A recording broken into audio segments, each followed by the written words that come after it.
நம்ம பொருளாதார விஷயங்களை பார்ப்போம். அக்டோபர் 1, 2025ல இந்திய ரிசர்வ் வங்கியோட நாணய கொள்கை குழு MPC கூடி சில முடிவுகள் எடுத்திருக்காங்க. முக்கியமா ரெப்போ விகிதத்தை 5.5% வச்சிருக்காங்க. எந்த மாற்றமும் இல்லை. அவங்களுடைய நிலைப்பாட்டை நடுநிலை நியூட்ரல் அப்படின்னு சொல்லியிருக்காங்க. ஆனா இந்த வருஷமே ஏற்கனவே 1% வட்டி விகிதத்தை குறைச்சிருக்காங்க. பணவீக்கமும் 2.6% அளவுக்கு குறையும்னு, அதாவது 4% இலக்க விட குறைவா கணிச்சிருக்காங்க. அப்படி இருக்கும்போது வளர்ச்சியை இன்னும் ஊக்குவிக்க வட்டி விகிதத்தை குறைச்சிருக்கலாமே, ஏன் குறைக்கல? RBI கிட்ட வேற எதுவும் திட்டம் இருக்கா? நல்ல கேள்வி. நீங்க சொல்ற மாதிரி பணவீக்கம் கட்டுப்பாட்டுக்குள்ள இருக்குது. 2.6% கணிப்பு. வளர்ச்சிக்கு இன்னும் ஊக்கம் தேவைப்படலாம். ஆனாலும் RBI வட்டி விகிதங்களை குறைக்காம நடுநிலை நிலைப்பாட்டை எடுத்ததுக்கு சில வலுவான காரணங்கள் இருக்கு. ஒன்னு, ஏற்கனவே குறைக்கப்பட்டு அந்த 1% வட்டி விகிதத்தோட முழு பயனும் இன்னும் பொருளாதாரத்துக்கு போய் சேரல. அதுக்கு கொஞ்சம் காலம் எடுக்கும்.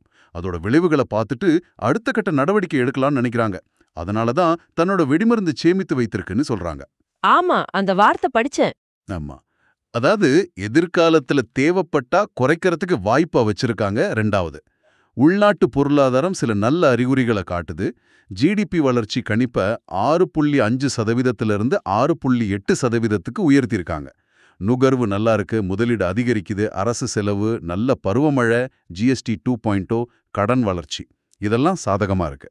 IMF, உலக வங்கி மாதிரி சர்வதேச அமைப்புகளும் இந்தியாவோட வளர்ச்சி பற்றி நம்பிக்கையா இருக்காங்க.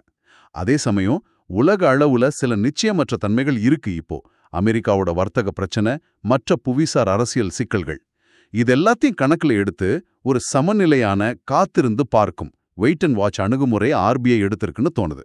சரி, வட்டி விகிதங்களை அப்படியே வச்சிருக்காங்க.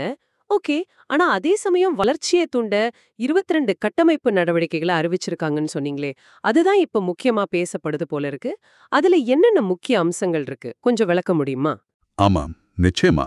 இந்த முறை வட்டி விகித முடிவை விட இந்த கட்டமைப்பு சீர்திருத்தங்கள் தான் அதிக கவனத்தை பெற்றிருக்கு. RBI வெறும் வட்டி விகித கருவியை மட்டும் நம்பாம பொருளாதாரத்தோட அடித்தளத்தையே வலுப்படுத்த சில பெரிய முயற்சிகளை எடுத்திருக்கு. இதை சில முக்கிய தலைப்புகள்ல பிரிக்கலாம். முதலாவதா, பெருநிறுவன நிதி மற்றும் எளிதான வர்த்தகம், ஈசிங் கார்ப்பரேட் ஃபினான்ஸ் அண்ட் பிசினஸ்.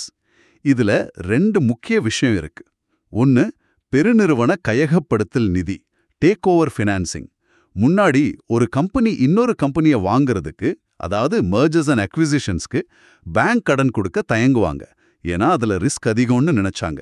இப்போ சில கட்டுப்பாடுகளோட இதுக்கு வங்கிகள் நிதியளிக்க RBI அனுமதிச்சிருக்கு. இது நிறுவனங்கள் வளரவும் போட்டி போடவும் உதவும். திவால் மற்றும் மீசை திரள் சட்டம் IBC மூலமா நடக்கிற கையகப்படுத்தலுக்கும் இது உதவும். இன்னொன்னு, பெரிய கடன் வாங்குபவர்களுக்கான லார்ஜ் பாரோவர்ஸ்க்கான கட்டுப்பாடுகளை தளர்த்திருக்காங்க. முன்னாடி ரொம்ப பெரிய நிறுவனங்களுக்கு கடன் கொடுக்க சில கட்டுப்பாடுகள் இருந்துச்சு. இப்போ ரூ. 10,000 கோடிப்பின் மேல கடன் வாங்குற நிறுவனங்களுக்கு வங்கிகள் சுதந்திரமா கடன் கொடுக்கலாம். இதுக்கான ஆபத்துகளை வேற சில கருவிகள் மூலமா லார்ஜ் எக்ஸ்போசர் ஃப்ரேம்வொர்க் மூலமா கவனிச்சுப்பாங்க. ஓ, அப்போ கம்பெனிகளுக்கு கடன் கிடைக்கிறது இன்னும் கொஞ்சம் சுலபமாகுதுன்னு சொல்ல வரீங்க.